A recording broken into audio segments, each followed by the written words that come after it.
every single time I refreshed, it was like 99 plus messages. You know, it was like I couldn't even keep up with the demand. I was like, you know, I'm gonna drop this sample shoe. It sold out in less than a minute and a half. And it was the first time I ever even attempted to sell a shoe. This is actually the first look, I think, for the majority of all people to even hear about this brand. Again, most of the people podcast first exclusive. Yeah. This is the first time I've really showed these things. I mean, on the wave. Shoes off, pause, yeah, let's get it. Shoes off, but the vibes stay loud. APTHCRY heat, yeah, I'm flexing in the crowd. Socks on the scene, that's a subtle little flex. This episode of the Shoes Off podcast is brought to you by APTHCRY, your sneakers' favorite socks. APTHCRY has sold over 300,000 pairs of socks and have over 3,000 five-star reviews. You've got to try the world's best socks. From limited edition drops to clean everyday essentials, we keep you cool, comfy, and your sock drawer fresh. Me and Os are both huge sneakerheads, as you probably know from just watching this podcast. So when we set out to create APTHCRY, we really wanted to create your sneaker's favorite sock. Not only are our socks specifically designed to look great with every single pair of sneakers in your collection, but they're also made with our proprietary knit technology called ISOweave, which makes them very breathable, very, very soft, and of course, great for all day wear. So if you want to grab a pair of your sneakers' favorite socks, make sure to check us out at apthcry.com, APTHCRY.com, and use code SHOESOFF for $10 off of your first order. Again, apthcry.com, use code SHOESOFF for $10 off of your first order on the world's best socks. What's up, guys, and welcome back to the Shoes Off podcast. Today's guest is a footwear designer, a customizer, an artist, an all-around great guy, and he's one of the pioneers in the 3D printing footwear industry. We've got the one and only Johnny Trottier. Johnny's Kicks on Instagram. Thank you so much for joining us, man. I appreciate it. Yeah, man. Thank you so much for having me, man. Of course, definitely. Long time in the making. I know, for real. We got it together at SneakerCon, which is kind of wild. I didn't think we'd be able to film a pod, but I saw other people were filming pods here. Yeah. I listened to some of their audio, and I'm like, this is doable. Yeah. So we're making it happen. You came all the way out from Dallas. I appreciate it, man. Yeah, man. Absolutely. Dude, thank you so much. So, bro, you've got some of your shoes right here. We'll talk about those in a second. Yep. But just tell me about yourself. Tell me about how you got into the footwear industry. Yeah, I mean, I think it just started as just a sheer passion for sneakers. I was collecting sneakers for, 25 years, I think it was. It's like, and then, I was always an artist. I was always drawing sneakers in my notebooks and doodling in school and everything like that. And then, as I got older, jumped into graphic design and started learning all about Photoshop and went to, college for, graphic arts and design. And then social media came out and kind of combined the two between, passion for sneakers and then photography for sneakers. And then being able to then edit sneakers. It was funny how like social media came out and within sneakers, it's like a new shoe release comes out. And then you just see your feed kind of just flushed with that sneaker. Yeah. And I was always a fan of like sneaker photographers in general and like just sneakers. And so what I was doing is I was taking like the best shots from sneaker photographers and then just reinterpreting them through Photoshop in a way. So I would take their shots because it was always super clean on my feed. Right. And then I would just bring them into Photoshop, break down all the panels, and then like start recolor blocking them. And then everyone just was hitting my page saying, is that a sample? Like, what is that shoe? Like we see this shoe out here, but then it's like, I've never seen that colorway before. But then that's all it really was. It was concept designing. And then fast forward, I had the unique opportunity to go work for the Surgeon back in 2016 and really kind of got to learn under pretty much the godfather of custom sneakers and kind of saw like the back end of like reconstruction, painting, customization aspects of it. Fast forward, COVID happened, and I ended up brokering my relationship with every customizer that I'd followed and like every sneaker artist. I was always the designer of these concepts, but never ended up making the shoes. Right. And then pretty much started handing all my concepts to every single shoemaker in the world. And just started turning my concepts into physical reality, realizing I didn't actually have to make the shoe. I could just design the shoes. They would make me look really good because they were the best at what they did, whether it was painting or full reconstruction. And here I am pretty much 5 years later, dropped well over like 400 pairs of shoes and just keep running. That's awesome. So that's why definitely the first thing I saw of yours was years ago. And I think Osman probably similar, but like definitely seeing those renderings that you did, and they were crazy. And I probably didn't message you about it, but I definitely was like, that's great. That sample's nuts. And then I followed you and I started to see like all these different things. I'm like, okay, this probably isn't a sample. It's just a dope designer who's doing something different. And that was I think at the time, that was really fresh and different. Like no one was really doing that, which it's no surprise why you blew up the way that you did, because you were doing something different. And then it's cool the way you've been able to transition that into actual, like, you're a legit footwear designer now. Yeah, I mean, Yeah. it was funny because like a lot of the concept creators that were concepting sneakers, you could just tell it's a concept. Yeah. Right. It was like for me, I was taking like real on-feet shots of real shoes, breaking them down in Photoshop and doing, because I was so good at Photoshop, I knew how to do like the fabric overlays and like the lighting and everything like that to make it look like a real sneaker. Right. And even to this day, probably 80% of the shoes on my page start off as concepts. Right. And then but now that I work with the best shoemakers in the world, like I'm really able to turn those into like the exact replica of the concept design. That's awesome. But yeah, and then it's just really kind of transitioned into 3D modeling and doing different designs, and then being able to, you know, connect with like actual retail footwear brands to be able to do like creative directing and footwear design and you know, material specialing and color specialing and all that stuff to Awesome. really expand from doing just customs to retail to 3D printing to pretty much everything in between. What's your favorite part about the process? Is it still the concepting, or is there another part that now it's your favorite? No, that's a great question. No, it's it's like I think creating something from nothing in a way. It's definitely interesting doing your own footwear in a way where it's like you can really take, especially with the 3D modeling and everything like that. It's like in doing, you know, working with Zellerfeld, seeing like you can really turn anything into something.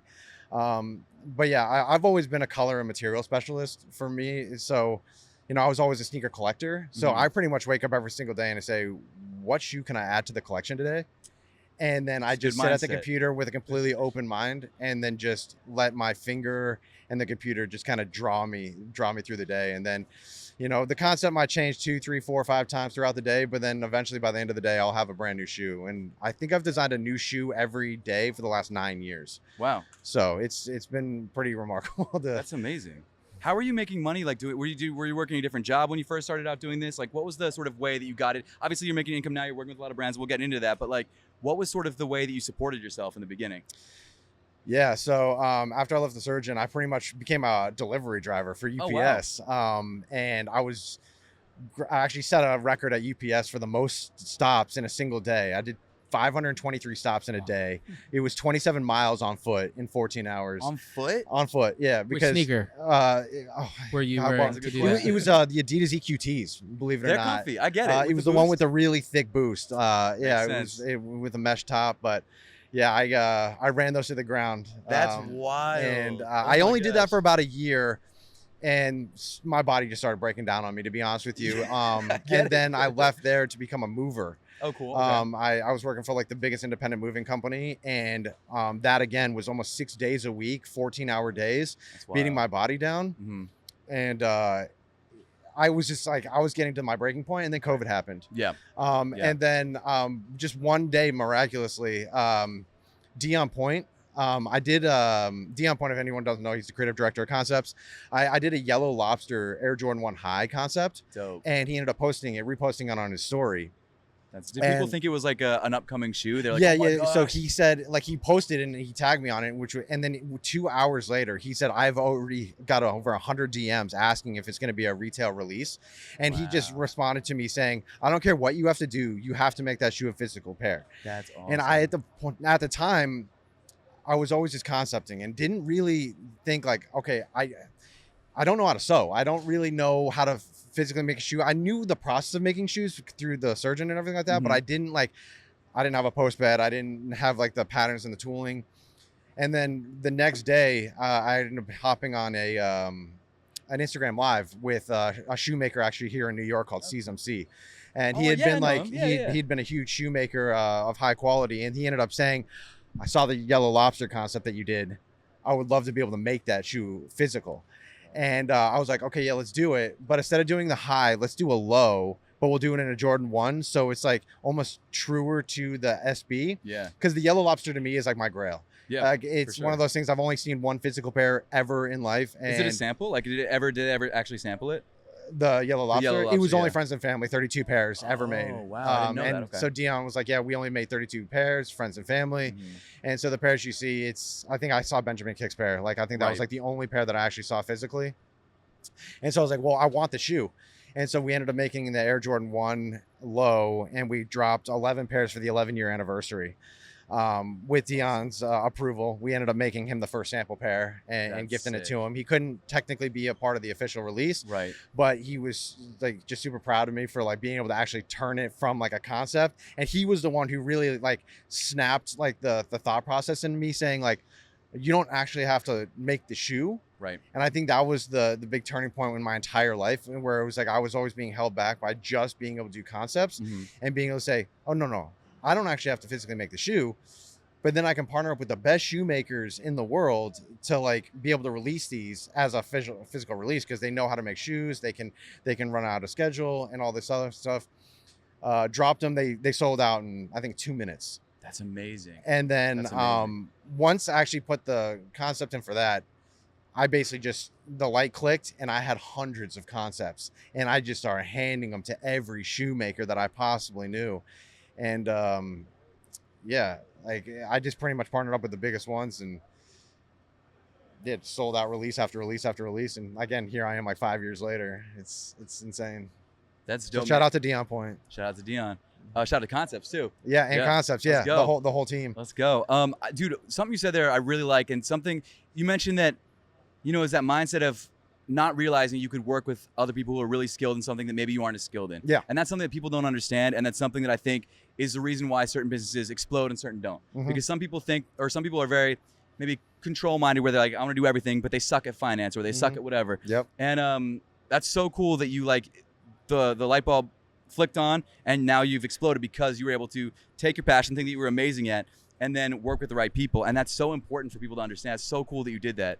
And it makes sense why you're where you're at now, because it's like, no, it's most successful entrepreneurs and businesses. I think it's not just one person. I 100%. think that was the thing that like you hear a lot of these people, you know, they all feel like they have to do it themselves, but it's like just having a single teammate on your side will make your brand. I mean, look at you guys. It's like you're not really doing it by yourself. You're being able to like have two brains kind of connect and be able to come up with ideas, and somebody might be really good at something that you might not be good at. And then it's like kind of like putting puzzle pieces together. And I've just been very fortunate that like everyone that I've ever reached out to has been willing to do something with me. And whether it's 3D modeling or, you know, just making physical shoes, it's been a hell of a journey.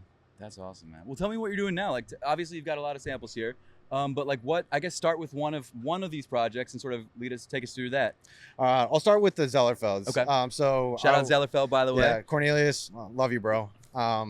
This is actually my third official released model. That's awesome. That I'm doing. So this is the JK03s.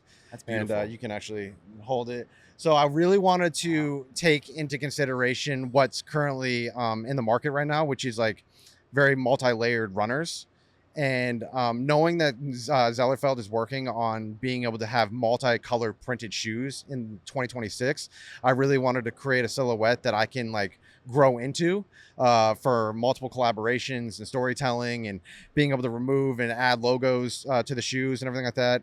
Wanted to keep my branding very minimal, so I really only have like my logo here on the back and small right here, but we can always replace them with like other companies' logos and doing a lot of cool colored shoes. So I really wanted to design a mesh runner and something that is very in right now. It's like being part of Yankee Kicks. I guess that's another thing that we could talk about, but you know, being part of the consignment store landscape and sneaker resale, it's like some of the biggest shoes reselling right now, and the biggest kind of draw within sneakers right now is very thick mesh runners, from On Clouds to Hoka's to ASICs to New Balances.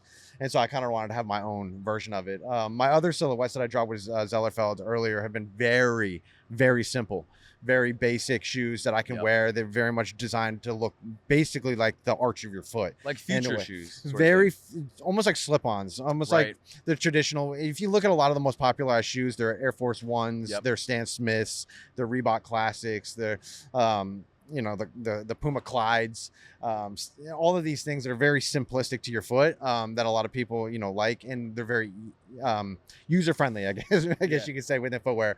But now I really wanted to have something that really stood out as far as like a nice thick trail runner. I've always been a fan of like the Balenciaga stuff, but it was just too bulky.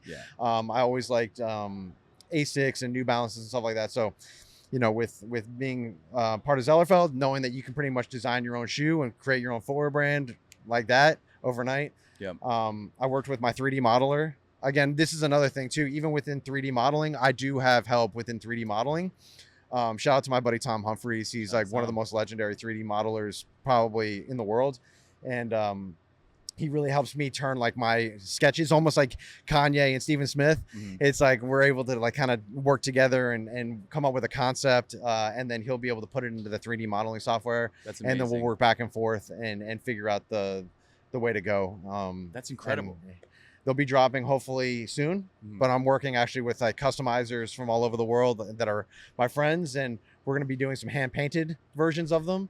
And before we can actually do full prints. And so we'll make them as quote unquote look-see samples, and just to show people what's possible and what's coming for the future of for this stuff. So that's awesome. I love that you're going this direction, because I feel like 3D printed shoes for the first, obviously it's still very much in its infancy, but like you said, it's very, initially it's very simple. It's like trying to create something that you couldn't create in regular materials, but that doesn't always work for everybody. That visual, like they don't want to wear something like that. So I love the fact that now it's going a little bit more traditional in the design aspect, but it's still doing things that you can't do with regular materials. And that's why I love these so much, because it really, you still get that sneaker look, but you still get that unique 3D printed feel, that unique 3D printed, like the mesh and all the different aspects that you just can't do on a regular pair of shoes. I love that about it. Yeah, I think you killed those. Those are sick. I mean, I appreciate it. And seeing like how they're expanding every single week, it's so funny because you know, with your mules and everything like that, and you see the updates almost every week coming from Zeller. From me being part of the team for over 5 years and having 3 silhouettes,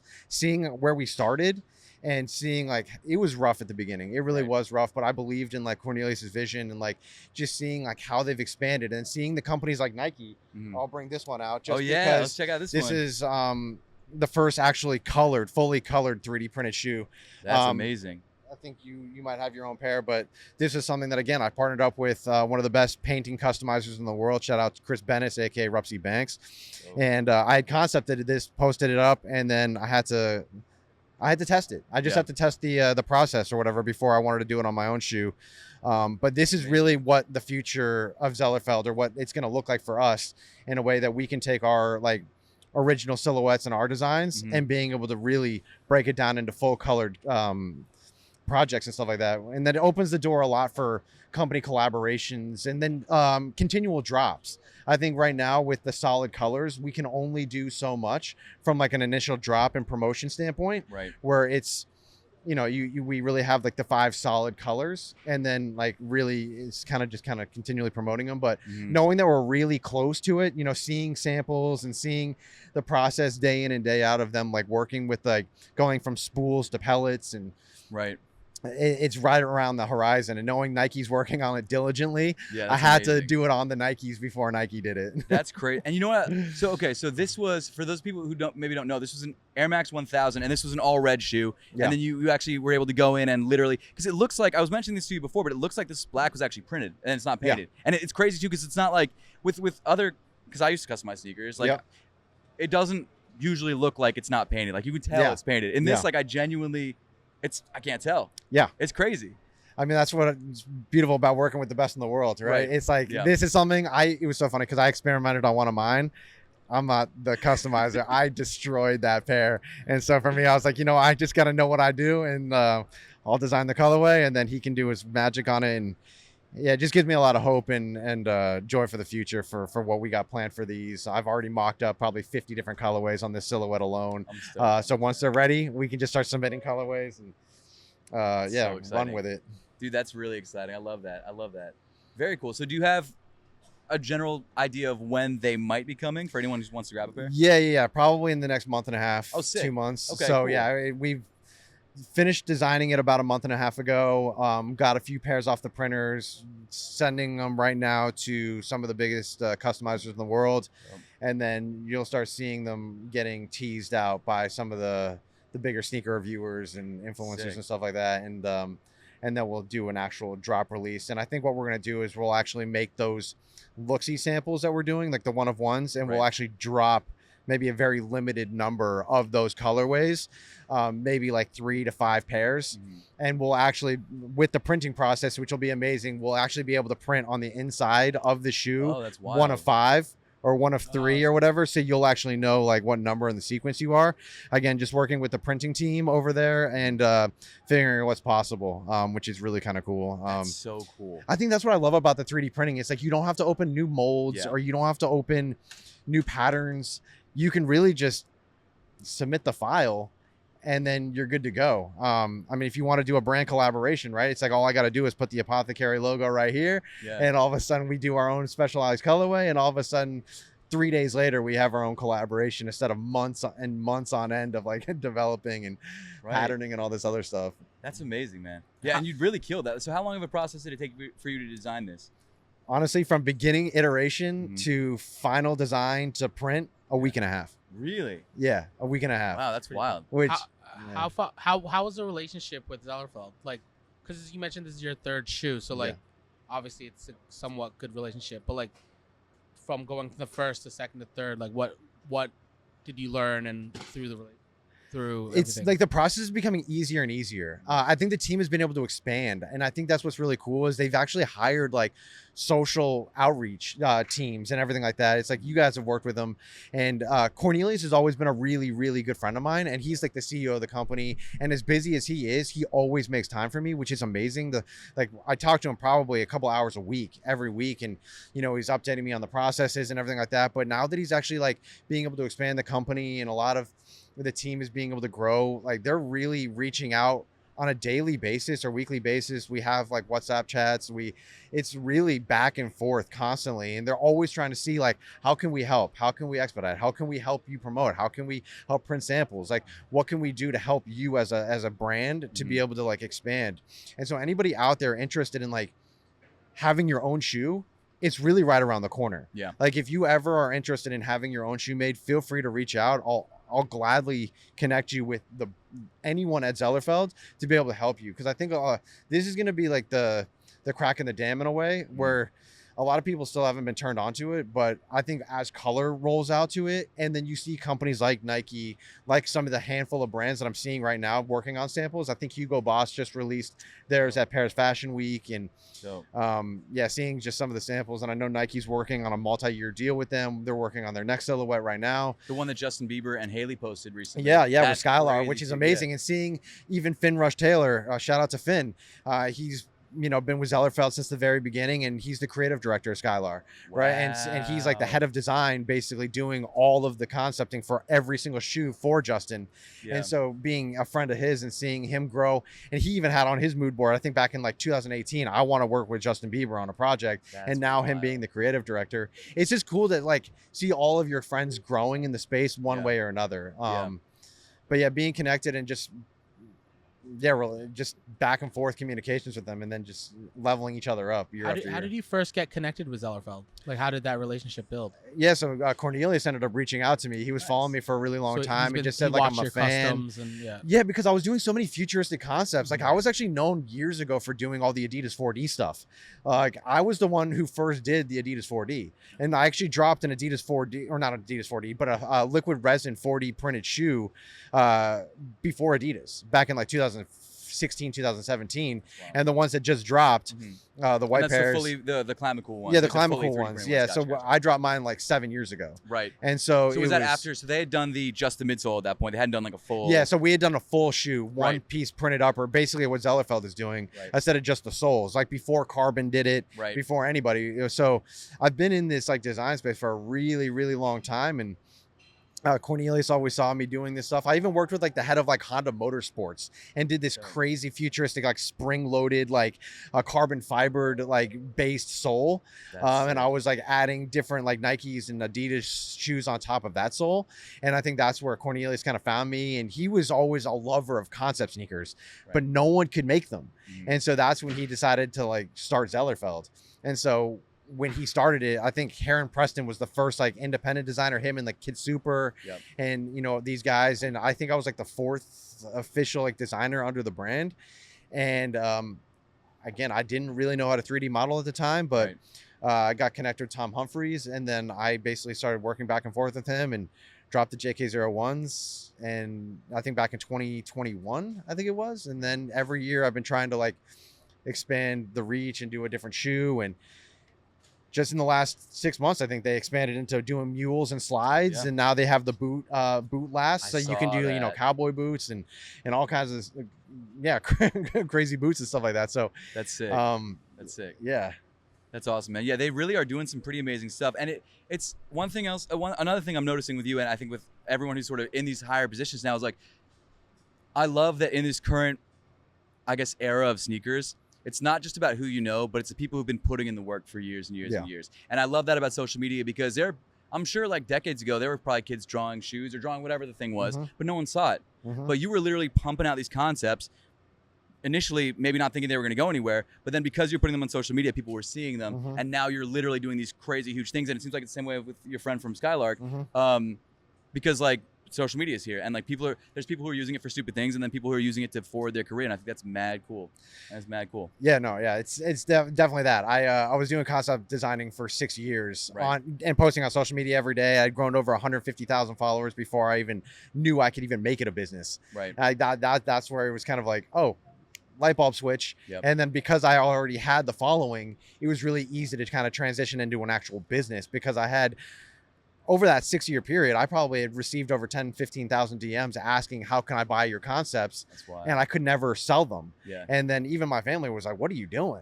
Like, you're spending every single day designing a new shoe for other brands, and you're working a full-time job 16 hours a day.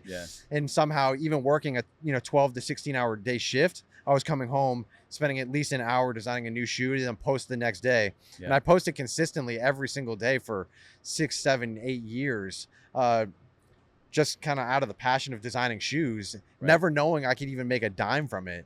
And then once I started making physical product, that's when the light bulb switched. And yeah, I think for the first 6 months I dropped shoes, I sold out every single release in less than 10 minutes. And then that's incredible. That's a cool feeling, right? It was the first time I ever dropped a shoe. Actually, the first shoe I ever dropped was the Ben & Jerry Sakai. And that was like, if you think about it, I still think that shoe, the SB, is one of the most transcendent shoes ever dropped in a way, because it was the one shoe that my aunts, uncles, parents, grandparents, like everyone was sending me the SBs. And that was like, I got over 10,000 DMs just for that one shoe. Just that one shoe. Like every single time I refreshed, it was like 99 plus messages. It was like I couldn't even keep up with the demand. I was like, I'm gonna drop this sample shoe. It sold out in less than a minute and a half. And it was the first time I ever even attempted to sell a shoe. Right. And that was really like light bulb moment. And I'd already had like 4 or 5 samples, like the Yellow Lobsters were in production at that time. And I was like, oh my God, like this could go crazy. And I think it was also preparation meets opportunity in a way, because I was also designing everything, and then with COVID, and then with the stimulus checks getting run out, and then everyone being at home and everyone being on social media, I think it was just like the perfect storm for me, where it was just like I decided to act at the right moment, at the right time, and then it just kind of went like wildfire. And then once every drop started selling out, that's when every customizer started hitting me up, asking me like, yo, have you got somebody to do this, or you have somebody to do this, or you have somebody to do this? Because I think everyone wants to be part of a success story in a way, and I was being able to almost create a community within the community, and no one had really ever done that. I think every customizer was always individualized, in a way where it's like, I design a shoe, I customize it, or somebody reaches out to me for like a one-of-one custom, and I like basically make it. This was like something that no one had ever done, where I don't make the shoe, I design the shoes, and then you just have to replicate it. And then sold out. And I was basically creating careers for people within the custom space, while also creating the biggest thing for me. And I could just run every week with a new release, while the makers spent 2-3 months making all the shoes. Right. So you're able to get your that's one thing I feel like a lot of even with like YouTube videos, like there's a lot of, you have to plan the video, you have to script the video, you have to film the video, and then you have to edit the video. And so it makes sense to so many YouTubers, and in your case, I guess makers, like that pairing is so great, because it allows you to have more time to really think about the concept rather than just having to jump right into executing it.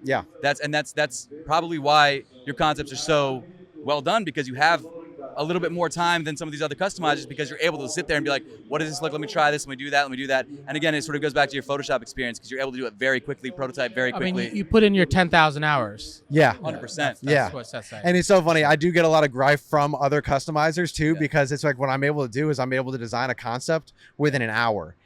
they might have been working on the shoe for 3 weeks and didn't post it yet. Right. And I designed the exact shoe that they were working on, but they had never posted And it looks real because the way you photoshopped it. Exactly Yeah. right. And so I'm able to basically post a new shoe every single day, where customizers might be like, all right, I got to source this material. I'm going to like, I don't want to post anything until it's made. I don't want to post the process. I don't want to like show anyone. And then I post the concept, and then they DM me showing me photos of like the shoe that they're working on. They're like, damn, you beat me to it. You know, I was literally making that exact shoe. I'm like, well, it's kind of like the first to eat is the one that wins in a way. So Fair enough. Have you had to, I mean, probably not, but like how do you feel about like Nike starting to try and stop people from using their IP? Like, do you have, like, has that affected you at all? Is that something that you've had to deal with, or are you changing the way you're doing things because of that? Yeah, I've definitely been cognizant of it for sure. I've definitely noticed it, and I definitely don't want to stay in one lane. Right. I think that's the thing is like with this, the 3D printed shoes, and then having other opportunities with other brands. I understand that any day now I could get a cease and desist from Nike. Now, grateful, they do send cease and desist to let you know, like, we don't want you doing this anymore. So I've been able to like maneuver in a way where, you know, I've never mass produced. I don't really promote anything for sale. It's really a lot of one-of-one concepts and concepts now. And but with that, if I do get a cease and desist tomorrow, I have other things in the pipeline, like my own shoes, being a creative director for multiple other brands. And so I'm never solely reliant on one thing. And I definitely was at one point. And I think half my friends in the customization space have received cease and desist and have shut down their businesses. And obviously with what happened with the surgeon was, you know, an eye opener. So they at least gave us some kind of clarity on what they're looking for and what we're able to do for the future. So but I think it's just expansion always within footwear, and happy with the trajectory that I got kind of going on. Awesome. Well, let's talk about some of the design directing stuff that you've got going on. So this is Van Grack, right? Van Grack. It was started in the late 80s, early 90s by Peter Moore. If anyone doesn't know, Peter Moore was the gentleman who actually designed the Jordan 1. Created Air Jordan, brought Adidas to America, signed Kobe to Adidas. Like, he's just a true legend within footwear and design. Unfortunately, we did lose Peter a few years ago, but Yankee Kicks, a very, very, very close friend of mine and a partner, he ended up purchasing it from the estate and promised them to really bring it to the forefront and give it a rebirth from that time period. And I was tasked to do all footwear for the brand. That's amazing. And so we have around 12 silhouettes, from basketball to lifestyle to pickleball even. And, you know, I've designed well over 800 colorways on 12 silhouettes over the last 3.5 years. And we're finally getting to that point where we're getting look-see samples done, and then figuring out really how to enter the market in a really smart, organic way, where you can really, really only enter the market one time. And I want to honor Peter. It's a huge thing on my heart, because I understand like the history, like I've studied him, his past, like the work and the passion that he put into sneakers. And I think so much of it is lost in today's culture, where it's like people just want to do empty collaborations, or they want to do just crank out for sales. And for me, it's really got to be about storytelling and 100%. materials. And I really want to take what I've done in customs, with all the high-end customs and the materials and the color blocking, and really like put that on retail pairs. I think the one thing that I haven't been able to do for a really long time ever in my career is actually, besides like the 3D printing, is actually connect with retail. You know, my customs are very high priced and stuff like that. So if I can add the same kind of level of quality and materials, but to retail pairs, and then be able to get them on mass scale into like the everyday Foot Lockers, DTLR, Shoe Palaces, and all these things, to allow people to actually have high end quality shoes, but with really wild colorways. That's awesome. Yeah. Where do you get your colorway inspo? Because it seems like you're easy. You can just pump them out like 100 a day. Yeah. Like, where are they coming from? Because how do you not run that? That's really hard. I think the beautiful thing about Photoshop is you can use like Pantone switches and everything like that. So, you know, I'll color block a shoe, and then I'm able to kind of play with the Pantone hues and everything like that. And then I've always been huge on materials. Like obviously with the shoes I'm wearing now, I don't know if you can see them, but these are actually made out of Montclair jackets. They're beautiful, like puffer jackets and stuff like that. Can we show them really quick? I'm sorry. You showed us yesterday, and now I really want to show everybody. Yeah. So these are crazy. So the first time we ever used Montclairs was actually a collaboration I did with Jeff Staple. That's dope. Which was a dream come true to me, to be honest with you. It's like I said at the very beginning of my career, if I could collaborate with one person one guy or one brand, it would be Jeff Staple. And he's the dude. And Like, he's the dude. Yeah, he is the guy, and he's a king Yeah. of collaboration and everything like that. And he was that guy I've always looked up to. And Yep. and I actually had a really unique opportunity because Yankee Kicks opened a massive store here in New York in 2023 on the corner of Broadway and Bond Street in Manhattan. Dope. And we were like, what better person to collaborate with than Jeff Staple, like an icon in New York. Yep. And when it was so crazy the way it happened too, because this is where going out, this is like hopefully this inspires some people, like going out and putting yourself in positions, right? So I flew out to LA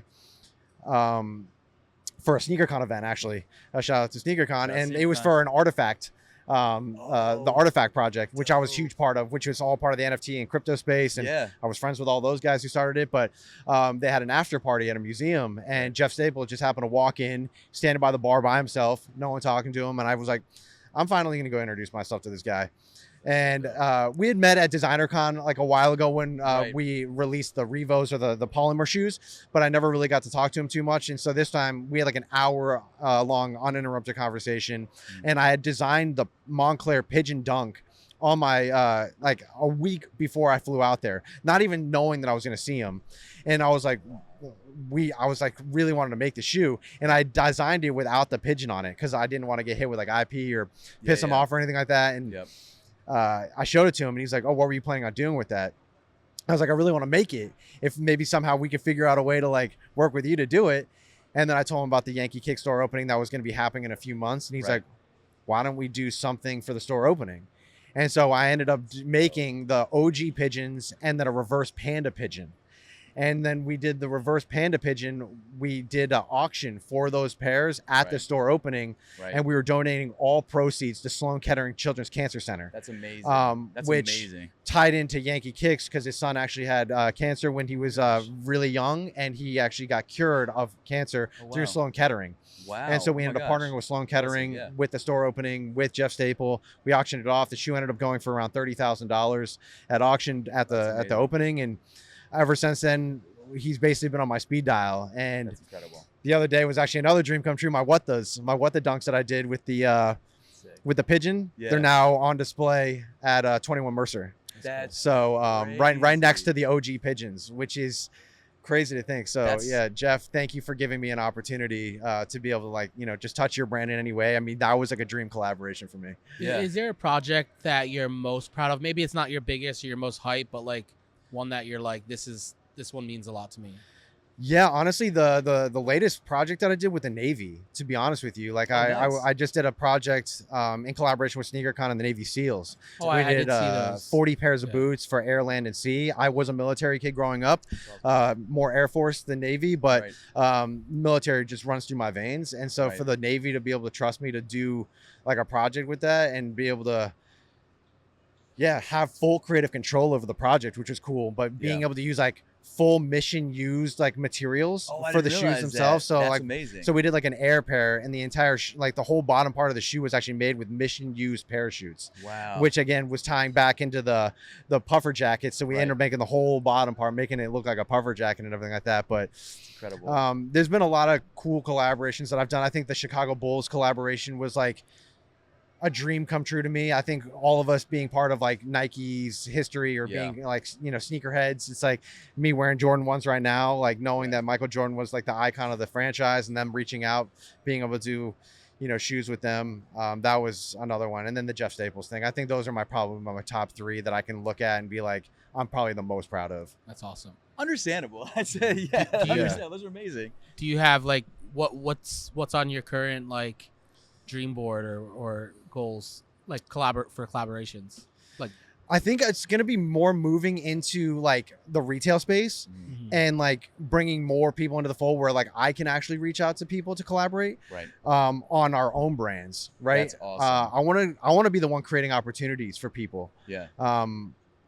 So I can't really say too much about like who I want to collaborate with in a way. Like I would love to do something with Daniel Arsham, to be quite honest. Like he's like one of those artists like I've looked up to and just been like, if I can work on like with an independent artist and let him like just do his thing and like work back and forth and just understand his design process, just being able to get in a room. Like I love the fact that you were able to connect with Virgil and everything like that. He's always been a massive inspiration, the way he like approached design and like just like art in general, like his analogy with the whole like soda can or like tin can, like Yep. you put it in a room full of trash and it's nothing, but you put it on a white podium and all of a sudden it becomes like a piece of art in a way. It's like Yep. stuff like that. Just connecting with like artists all over the world. But I think with the retail brands, I want to be able to give like the smaller artists like an actual opportunity where I love that. me myself, I haven't really had the opportunity to be able to work with like a massive brand on a collaboration yet. I'm not saying it won't actually happen. Like I'll always keep shooting my shot and keep trying, but it's like if I have like access to retail footwear brands, like I want to be able to do things like almost like the initiative that like the Nike did with Sean Wotherspoon. Yeah. In a way Yeah. where they, you know, reached out to 10, 12 different independent designers all over the world, and they gave them an opportunity to say, put your touch on this, do whatever you want, Yep. and then let the community decide what's hot. If I can do that with like designers, independent concept creators, like just anyone, Yeah. and then let them see a shoe of theirs come to retail, Yeah. and they give them like, you know, shared profits and the proceeds and friends and family pairs. That's amazing. All of a sudden you could be responsible for the birth of a new artist. Yeah. So like that Nike shoe really, like Sean's shoe, I mean, it was beautifully done. Like he did an amazing job. But like that shoe really, like, I mean, I always knew about him because of his store, but that shoe like put him on a level. and the thing is, look at what he did with that shoe, right? Exactly. He brought in Skate the Great. He brought in Franelations. He Yep. brought in Ben Baller. He brought Yep. in a room of people that he trusted that Yep. were like so ingrained in sneaker culture Yeah. that have been the biggest collectors. Yeah. And he didn't design the shoe himself. Like they all added like specific parts. Like he was really the corduroy guy, but Yep. like, you know, knowing, I think it was Franelations who suggested the Air Max 1 bottom and, Yeah. you know, all of these, you know, the removable patches and stuff like that. So talk about community driven projects, but then it was like a community driven project, community driven vote, community driven, everything like that. And I think Yeah. that's kind of lost in a way where it's like a lot of these brands, they have boards to appease. They want to get the most reach from like celebrities and stuff like that. But I think Yep. it's like, if you actually touch the independent creators that have been doing it for 5, 10, 15 Yep. years that are so ingrained, but never got the opportunity or Yeah. never thought in a million years they could. I think those are going to be the most transcendent silhouettes in the future because they actually have a meaning behind them. And I think there's something really cool about that because like one thing, people always say this, but like you get the best feeling from being generous. You get the best feeling from giving. So Agreed. giving a creator who was, you know, you 5-10 years ago Mhm. or us 5-10 years ago, like that opportunity, and then they make something of it. Yeah. Like that. I mean, I've never been able to do that, but like I'm sure doing that is probably one of the best feelings you can have as a creator, giving someone the platform to create something incredible, and then they use it to they optimize it and they do this beautiful thing. And I think that's really cool that you're aspiring to that. I think that's I really, really cool. Yeah. I mean, I kind of did the same thing with customs in a way. Mhm. Like so many of the custom makers that I worked with, they didn't have a following. Right. They had no way of making a sale. Right. And they were able to like basically create full careers, quit their regular jobs based off of the fact that I was co-collaborating, doing sales with them, and being able to basically fund them to be able to eventually quit their job, get enough following to be able to like start a career within custom sneakers. I just want to do it on such a bigger scale. Right. It really is like the best feeling in the world. Just like Jeff gave me an opportunity to do the Montclairs. That's amazing. And just seeing my career just continue to grow year over year over year, I want to Right. do it for so many people. Yeah, that's amazing, man. Well, tell me a little bit more about this brand. So I'm interested. So what stage of the process is this brand at? Like, is it available yet? Is it getting to be available? Yeah, What's so we're working on like marketing, storytelling, Cool. like all of that stuff. Like I've done the design process. Like the designs are pretty much done. The sampling's pretty much done. We have like the basic all white version of it right here. Are these silhouettes that were? Because I remember you said earlier these people have been saying these look like something else, but these actually came before that. Yeah, so a lot of people refer to this looking very much like the LV trainers. Right. Like I'll just say it right out. It's like even me, when I saw this shoe originally, I thought it really was based off the LV trainer, but this shoe was actually developed and designed in the 90s. Wow. Oh, this is a retro of. So of this a is design. basically all of the shoes with Von Grok are damn near retros. Right. And were they everything just like Adding that. actually- new colorways, right? Yeah. Yeah. And then I basically was tasked to do all materials Amazing. and color blocking for them. Amazing. And so within the first like 6 months, I had designed over 500 colorways just for this shoe alone That's incredible. under materials. And we have about 100 look-see samples of this shoe in particular. I just wanted to bring at least just a couple to show you guys. Yeah. This was like a really thick brushed suede. I love This that. is just like, again, just a simple, clean, the white version. Yep. But yeah, it's the biggest task for any brand is the storytelling and Right. entering the market. Yeah.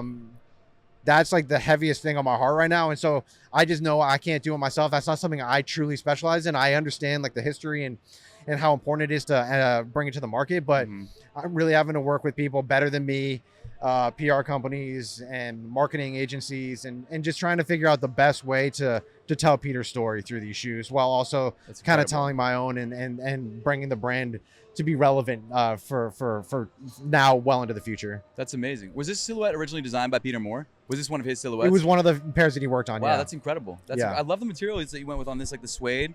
I Yeah. love that. I'm a big like low top leather basketball shoe guy, Yep. or even high top leather basketball, because the Jordan 1's my favorite shoe of all time. So Yeah. the fact, this is so cool because it's designed by the guy who designed my favorite shoe. It's designed by a good friend of mine, also an incredible designer, and it's a brand that has so much history behind it that I wasn't familiar with. I'll be honest with you initially. Yeah, Like most people don't. It's Right. like, it's so funny. There's a handful of people that are like the old heads Right. that are like, oh my God, you're actually bringing that back. Yeah. But 99% of the people, they've never heard of it. Right. And the thing is, I didn't hear of it until Yankee approached me with it. And then Yeah. when I started doing the back research on it, and then you start reading Peter Moore's book, they have an Right. entire chapter just on Von Grach alone. And That's when I started wild. talking to his, like, his family and the Mhm. team that wrote the book, and really started teaching about the history of Peter, and like, I was blown away with his full imprint on the industry. Right. But then him creating a brand from scratch. And if anyone didn't know, this was the brand that was going to take Michael Jordan away from Nike and Jordan brand.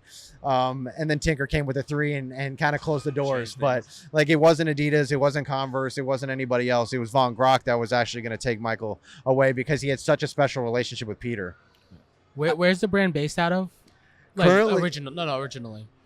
Yeah, originally I think he was just in LA, to be honest was with it you. Or US? Oregon. He was Okay. Oregon based. Okay. Right. Yeah, it was based off where Peter was basically based, and now we have it based in New York City. That's So, amazing. That's amazing. Yeah, this is beautiful, and the construction on this seems obviously Yeah. it's a sample, so I'm assuming it's. But I mean, the construction's beautiful and the quality is gorgeous. These Sure, are I'm actually gonna like need a pair of these. those. Yeah, yeah, I yeah. agree. Yeah, I'm these are telling you now. these are the early samples. So we've actually fixed a lot of the so some of the patterning is not perfect, but Right. again, this is why you make samples. So this was actually the first of like 4 different samples just for this one colorway. That's amazing. So it's like, it's just honing in again, just taking my aspect of custom making and making sure it's the highest possible quality. right. No glue stains, no stitches out of line. Like, Right. really wanted to make sure that if we do bring it to market, you're getting the highest quality. And we're paying like 5 times more than any other footwear brand per shoe. Wow. Like, when Because we you went want the over to the highest. factories, we noticed that the number one word that they like to use is cheap or affordable. And for me, we were like, no, we just want to make the best possible material choices and best quality. But you also see a lot of the higher end brands like the Louis Vuittons and the Gucci's and stuff. They're very uncomfortable. Right. Very uncomfortable. When you actually look at the collar of these shoes, we added a whole nother 1/4 inch of Oh, I can feel that. a foam on the inside Yeah. to make Oh, sure wow. that I like can when you really actually feel wear that. them, Yeah. like right out of the box, you don't have to break them in. They are like comfortable from day one. That's incredible. That was something that I learned just from developing shoes and everything like that, and me Right. just wearing shoes. Yeah. I think as I got older, I just want a comfortable shoe. Yeah. So- No, I completely agree with that. This is so. Tell me about some of the previous samples. Like, what were some of the issues that you saw with them that you went back and wanted to change? A lot of it was just quality control, to be Okay. honest with you, because they're so used to making like lower quality shoes. Right. I mean, when you look at a lot of the shoes nowadays, the material choices are very much synthetic leathers, Yes. very low quality nubucks.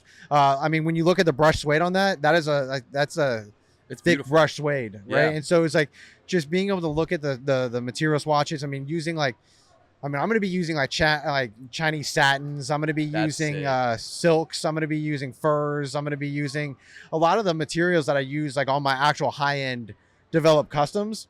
So they're going to last a lot longer. You're not going to Right. see them creasing after one wear I love and that. trying to have to buy a new pair after 3 weeks like you have to do with a lot of the shoes. Right. Do you think I mean, you mentioned like current shoes are made with like cheap materials. Do you think that's for like because brands don't care, or they're just trying to get the lowest cost? Yeah, mass manufacturing. Okay. I think at a certain point, they're all about bottom line because they all have board members. Yeah. Right. I think once you have board members and you go public, Yeah. I think that's another thing. So many of the shoe companies out in the market today are publicly traded companies. And people are Well- still buying the shoes, even when they realize like we can put out like a slightly lower quality shoe and people will still buy it. Right. I mean, when you look at like the shattered backboards, for instance, like that material on that leather is actually really not that nice of a I leather know. and it's not expensive. I But know. that is like the basis for all of them. Like when you actually look at like the college exclusive Jordan 4s, Oh, it's a different right? world. When you look at the Oklahomas or the UNCs and you look at the suede, Yep. it's very much similar to this. But those are being made in a completely different factory at a Yeah. higher cost, but they're only producing so many. Yep. Right. That's why when it was funny working with the Artifact team and seeing the very, very, very low quantity numbers of shoes that they were making, Right. but then them implementing RFID chips, 3D printing, cool. higher end materials. Yep. Those are all being made in separate factories that were almost being costing a lot more for the brands to make. Yeah. And so a lot of these brands are trying to appease their shareholders in a way to be able to like get mass scale profits. But Yeah. you think about the overhead that they have, from physical locations to employees. I mean, it is tens of thousands of employees. To I think Nike alone has to spend $10 billion a year just on their athletes and people like that. So with a younger brand, with being into the market, you're not public, you're privately More owned. agile. You're able to like really push like limited quantity shoes, very high quality product, and then tell really cool stories. So it's like, not only are the shoes going to be amazing, but the friends and family packaging, very much approaching it like concepts in a way, doing Yep. like really cool like seeding processes and everything like that. And so Yep. yeah, it's going to be interesting to see how it starts and then how it evolves over the next 5, 10, 15 years. That's Yeah, awesome. I've never heard of this brand before. This podcast, but I'm gonna be keeping my eye out. I'm very curious of the story they're gonna tell, or you're gonna tell. Yeah. No, I appreciate you guys even letting me highlight it, to be honest with you. course. It's this is actually the first look, I think, for the majority of all people to even Let's hear go. about this brand. Again, most Shoes of the Off people podcast first exclusive. yeah, this is the It's first getting time clipped. I've really showed these things. I mean, we have them on display in the New York store and in the Miami store at Yankee Kicks. But even then, most people see them and they don't even know what it is, Yeah, but like- they see like the me quality. Yeah. And I so, think I know you had mentioned to me this in the past, like when we met in Vegas for Complex Con. But like seeing them in person and really getting to touch them and see the quality, like obviously it is a sample, so I'm assuming, well, who knows? I'm really interested to see the final product, but seeing the quality of what we have right here, Yeah. it's dope. you should see. Yeah, I wish I could have brought so many more. I mean, some of them with like carbon fiber. A lot of the ones that like we designed, like the backplate with the Von Grok. Like Yeah. there's a lot of the ones we have a racing series, and all of these solid panels right here are made of carbon fiber. And then the sick. backplate was actually made of carbon fiber, and we had to make 30 different samples for that because the carbon fiber kept cracking on Oh, us. so it's real carbon And so, fiber. like, it's not like it's real not a carbon dip, fiber. Wow. It's like the that's ones that crazy. you use on like Lamborghinis or anything like that, where That's nuts. and so like the materials on them, but like just the development for the backplate to make it in carbon fiber, it took Yeah. like 30 samples over 6 months of development just to be Sure. able to do that small detail. And it was something the factories did not want to do at all, but I Yeah. kept pushing and pushing and pushing, and just said, you'll make it, you'll Yeah. get it done. And they eventually got it done. And I think it's just like not resting on what's possible now and pushing forward, very much like Zellerfeld. Yep. It's like being surrounded with these like movers and shakers in the industry that don't really take no for an answer and are like, Yep. we have to redefine what the future is. But I really want to push footwear in every aspect of it. That's And awesome. So, That's so cool. but then being able to again offer it at retail.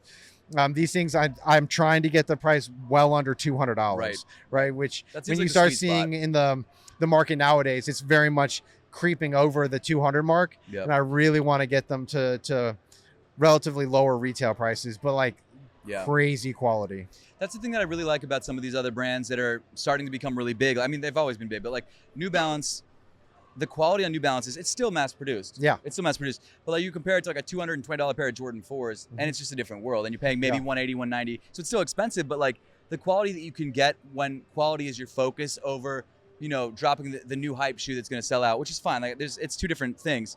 But like it's definitely possible. It's just not easy. Like Yeah. you said. Like it's really, and one thing we've noticed, like, and Osman can speak to this more than I can because he's the one who really handles all the manufacturing. Like working with factories, it's really like, no, you need to do this. Like, Yeah. and they can make it work, Mhm. but they don't want to. No, they don't. Yeah, because they like the current process. It's Yes. easy Yeah. for them. They don't want to like try something new because that may slow it down, make it more expensive. But you, like you said, you gotta like push it. Yeah. Like, yeah. Yeah, you definitely got to push it, and then you got to spend the money, and like, hopefully you have it, Yeah. but it's a lot of the times it's worth the investment to do so. Right. Again, I've always done that with customs. I've never shot away from, spending the money and paying whatever Yeah. I need to pay to make sure that it's like the highest quality in the industry. And I think that's why I'm here with, tons of repeat clients and, I've been able to like kind of etch out this world and stay relevant for as long as I have, because it's like I've really focused on quality over everything. That's You're awesome. investing in yourself too. Like you're really, like you said, you're doing the best quality. You're, stuff you're possible. building your personal brand along with Yeah. a brand and other brands. Yeah. Yeah. Very cool. So what Yeah. other stuff do you have on the horizon that you can talk about? Anything in particular? Yeah, I actually just got assigned to be head of footwear design and development for Palm Angels, which is yet another brand that I'm sure a few of you guys have heard. Is this an exclusive to the podcast? Exclusive for the podcast. Yeah. So this just recently happened. Subscribe. So working with Congrats, them man. to, That's incredible. they've always been really good at quality for clothing and accessories, but when I looked at their footwear, it was kind of lacking, to be honest with you. And I can't even think of a Palm Angels shoe. Yeah, I don't know if they had footwear. they're very basic. They're Right. they're not the greatest design wise, and so I've actually been tasked to bring in original silhouettes Incredible. and doing what I do with color blocking and everything like that. We're actually doing an initiative for Art Basel, which will be dropping exclusively at Art Basel at Yankee Kicks, dope. which will be a cool little initiative. I can't get too far into it, but it'll be it'll be my first project dropping with them. So That's dope. And we can cut this if you can't say this, but does Yankee Kicks, do they own Palm Angels? Is that so one of his best friends owns okay. or just recently acquired it, and they're in talks of acquiring a few other Okay, cool. very well-known brands. So we can leave that in, or is that? no, something- you can okay. absolutely leave that in for sure. Yeah. So very much family driven. I think with That's Yankee awesome. Kicks, he's very much business driven, and being a part of everything that he's got going on with the stores and being Right. head of design for footwear and customs and toys and collectibles and all That's this stuff awesome. that I do with him. He's got a lot of very successful friends within the industry and how they're growing. And every time there's an opportunity for us to kind of work, he just kind of like leans on me as far as anything design wise. Right. And so, yeah, I've been able to work with a lot of cool opportunities with them too. So That's amazing, man. Oh my gosh, that's so sick. So you're literally the design director, well, of your own. So you're 3 brands. yeah, That's crazy. and my own. Yeah, It's literally it's your brand. Well, correct me if I'm wrong. It's your own. It's Van Grok. Yep. I'm saying that, or Van Grok, Yep. and then Palm Angels. And Palm Angels is like, I mean, not saying that the other brands aren't, but Palm Angels is one like that's big. yeah. That's huge. Like the name recognition on that brand is that's incredible, man. You're really killing it. That's awesome. I appreciate it, man. That's so awesome, man. That's Then so awesome. another exclusive, I guess I can drop. This is like my long term. This is like my let's hear long it. term. Let's So hear it's the like long term. but this is like going to be like the big play. So I'm getting connected with like massive entrepreneurs, some of the most successful entrepreneurs in the like literally in the world, Dope. owning like sports franchises. I just had the initial meeting, so I can't get too far into it. Right. But the long term goal is to bring mass manufacturing of footwear to the United States, like actually opening like traditional incredible. footwear factories in the United States. That's That's awesome. Obviously, we would start with one massive facility, Right. but this is like the long-term goal is to be able to bring it from overseas and having it predominantly used overseas from like China to Vietnam and Portugal to actually bringing footwear manufacturing to the United States. That's well. Hey, if you ever need brands to do some footwear manufacturing, we'll do it. I think that's what I again, it'll open up so many doors for all the Yes. relationships that I have. I don't care if Mhm. it's with big brands Right. based in the United States and doing sampling for them, Mhm. or it's just independent brands that like Oh, don't small want to guys. go over, because so many people like just to go to China, you need to be invited, you Yep. need to get visas, Yep. you need to like know somebody there. It's very hard to get into the market to then trust. And then they're also not loyal to anybody either. No. It's like these brands, as you see, they'll take your tooling and your patterning and they'll just start mass manufacturing it. Yeah. Because they have all the tooling and they know that they can make money from it. I think being in the United States, it might be a little interesting because factories overseas can't do that if you have everything manufactured here in the United States, right? So you Right. can do the tooling, you can do the patterning, and I can keep it exclusive to the factory because Right, I would exactly. be Well, 'cause damn near there's running it there's in a way laws where here it's that you like can't- yeah. we can literally sign contracts saying we Yes. will not make this, we will not mass manufacture it, and then it shows how much will resale be on these shoes when you know for a fact there will only ever be 100 pairs made, Right. instead of like, oh, we're going to make 100 pairs, but the factory is going to turn around and make 20,000. Yeah. Right. Right. And then all of a sudden we can really bring exclusivity back, That's awesome.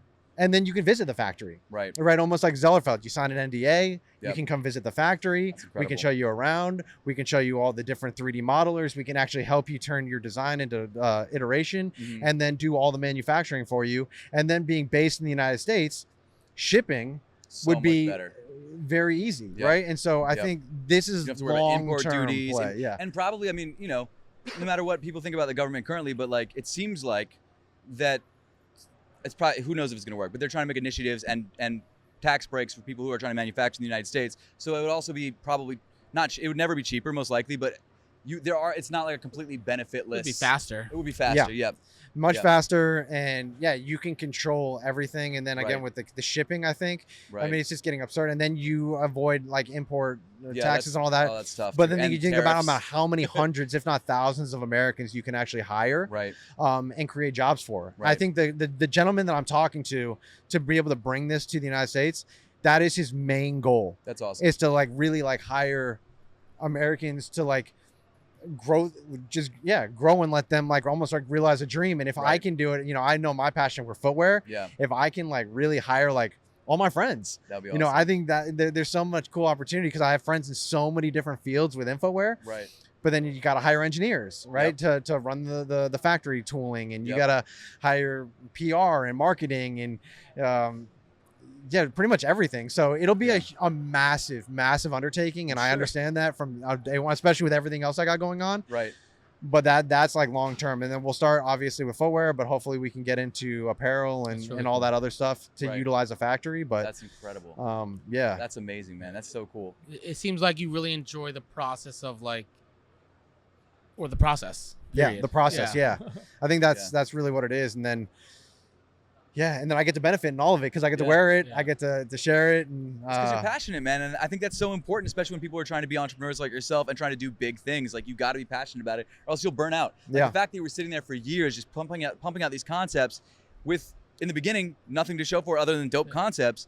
Like that just goes to show you're passionate about it, and you wouldn't be where you are if you weren't passionate about it. For sure. Yeah. I mean, you're talented. Obviously, the talent's a big part of it, but like the passion is what drove the talent.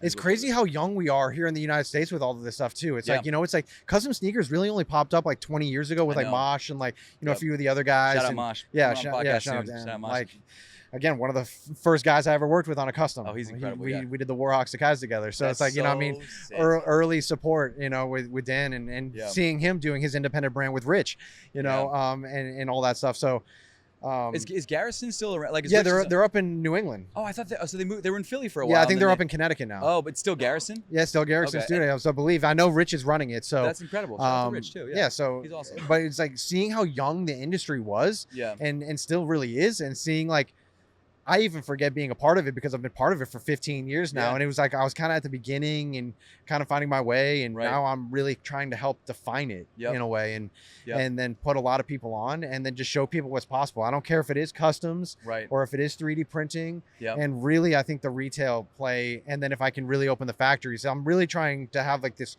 long-term just level up all the way through. Yep. And Yep. then just touch things that I'm passionate about. So That's incredible, man. That's incredible. yeah, That's awesome. Dude. I appreciate it, man. Well, shoot. Anything else? You want to No. give us a wild take on anything, sneakers or otherwise, that we can clip? You don't have to. It's fine. Okay. Here's one. Your least favorite trend? That's a good one.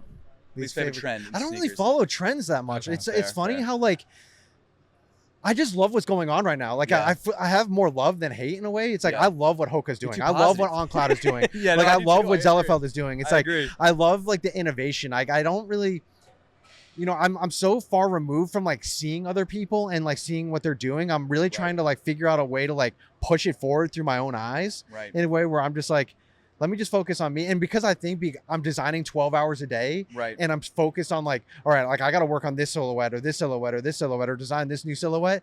Like I see what's in the market and I see Right. what's going on, and I'm like, all right, how do I take this flavor that's going on? Because I love what ASICS did. I love Me too. J Tips getting signed to Saucony. I love the fact that like they're bringing, I just love that there's competition in the space Yes. now. Finally. And there's more than just two brands that are being talked about, and seeing Puma doing what they're doing, and seeing Reebok coming out, and seeing Yep. just like a lot of brands just moving and shaking and trying to be relevant, and hiring like all my friends. Yep. Like even, a couple of my friends, just shout out to Gabe and Pierce, that are now basically running Uggs, That's and, dope. and doing stuff like that, and seeing. And Uggs is, it's always been popping, but like even in the sneaker world a little bit, like what are they called? The Uggs, like the mules, I think is what they are. Yeah. Like those sell out constantly. Yeah. And it's wild. Like Yeah. Uggs, and same thing with Crocs. So like Yeah. with Crocs even. Well, man, yeah, like, and them signing Steven. Shout Yeah. out to Steven Smith. It's like he's a Yep. guy that I've gotten to know over the last couple of years that I incredible. never even thought I would ever connect with. yeah, that's But he was a guy that I was looking up to for a decade plus, and Yeah. seeing that I was able to actually connect with him, sit down with him multiple times, and that's incredible. really pick his brain, and then knowing That's that incredible. he was given free reign at Crocs, being friends with Salehi and being able to talk to him. He was actually he was one of the first supporters. He bought my first custom. He bought the Ben and Jerry's. And so seeing him going from that, being able to pick his brain, and then seeing him doing everything from, you know, working at Payless to Yeezy to Versace to doing New Balance, Pumas, and now he's got his own footwear brand coming out. I saw. And so it's just like just seeing the evolution of all my friends like within the design space, and seeing you guys even again. You were like, I started watching you when you had a couple hundred subscribers. I was doing the same thing you were. I was literally coming home from work. I'd buy a shoe at the Foot Locker. I'd review it, edit it, put it out that night, and then return it the next day. Every day. And I remember you doing like, I know you came from like the industrial design background, and seeing you even doing like, I remember way back in the day doing like, you know, concept drawings and on a few of your episodes, and then now seeing you with your own mule coming out, you know, and Apothecary doing their thing with your own shoes. So like, I couldn't be more proud of you for like knowing that you wanted to do it for a really long time, and you guys kind of took it upon yourselves, found out a way to 3D model it, partnered with Zellerfeld, and and making it a reality. I think it's like not just talking about it, but it's just doing it and figuring out a way to get it done. Because you're going to run into so many problems that you're not going to know how to solve, and it's just a matter of like being willing to sit in that problem and figure it out. Yeah. Like, because people just like they and I do this a lot, thank God for Osman, because genuinely, like, if it wasn't for him, first of all, Apothecary would be nothing.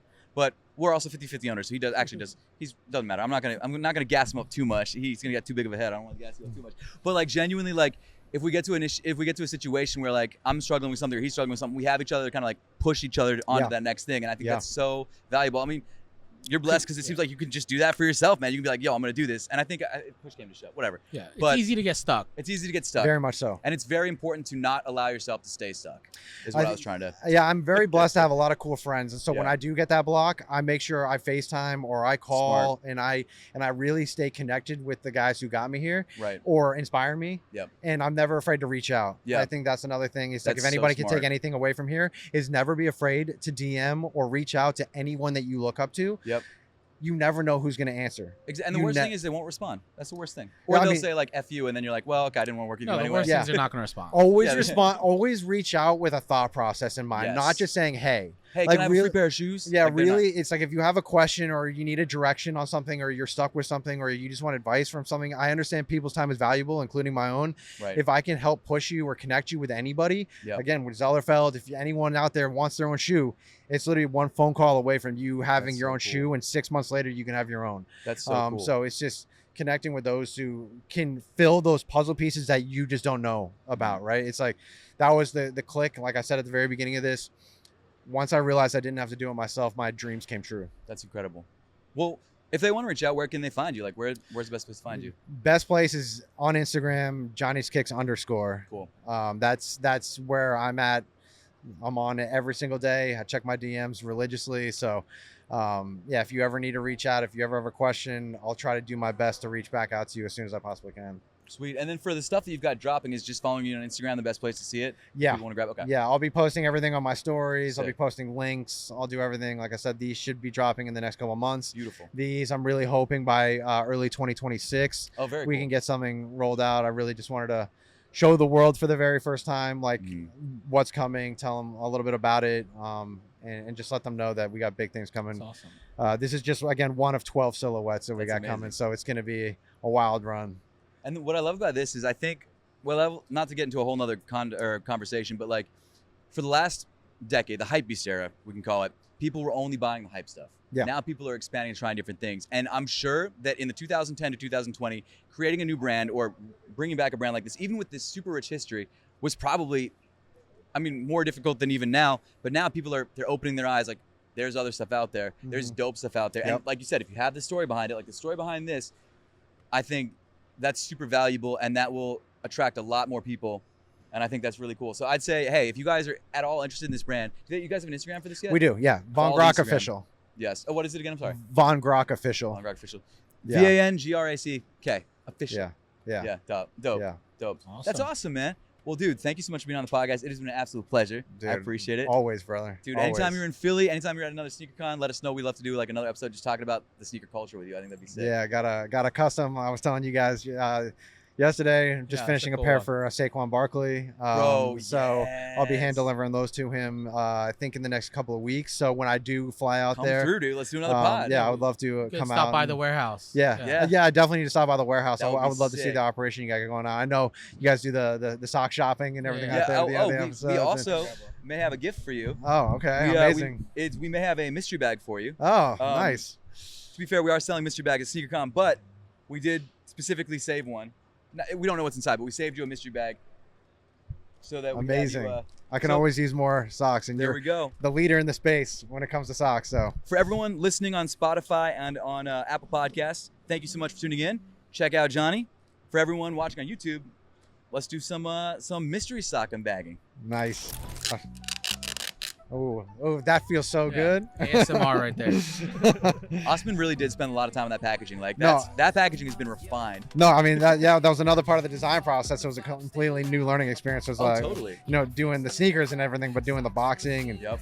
oh, sweet. Yep. You guys got to open these too? Oh yeah. Absolutely. You don't Okay, have to do man. whatever you want. Oh You no, can even- of course I'm gonna It's open. your show. It's your episode. Sweet. Okay, awesome. So Yeah, that's the nice. beach collection that we just dropped. Nice. That is a beach cabin. I like to think it's where we go in our minds whenever we're trying to come up with ideas. gotta I just do- made that up. I got to throw it out there and just shoot my shot. I got to do an APTHCRY sock. Yeah. Honestly, let's do it. Yeah. Like straight up, let's do it. That would be so sick. Always shoot your shot. You know what else do? Like if we could time it up with maybe like a new colorway or something you've got coming out, like Yeah. some sort of like that would be. No, yeah, of course. Yeah, I'd love to do yeah, that. for I sure. would love to do that. Oh, that's Nice. flame Flames. sucks. Oh, okay, nice. Yep. Okay. Because the sneakers that we wear generally flames. These Naturally, cleaner? flame sucks. Yes, sneaker cleaners. Sneaker Nice. wipes. Yep. Okay, yep. nice. Yeah. Okay. Actually, I needed this color actually. Oh, dope. So this one's actually inspired by a classic pair of Dunks. It's got the beach goers. Okay. Yep. Yep. Nice. Yep. Got Good these. summer sock. Absolutely. I got the Argyles. Oh, Bringing yeah. out my golf side. Exactly. Bringing out yep. my golf side. Yep. From Or- actually from the golf collection too.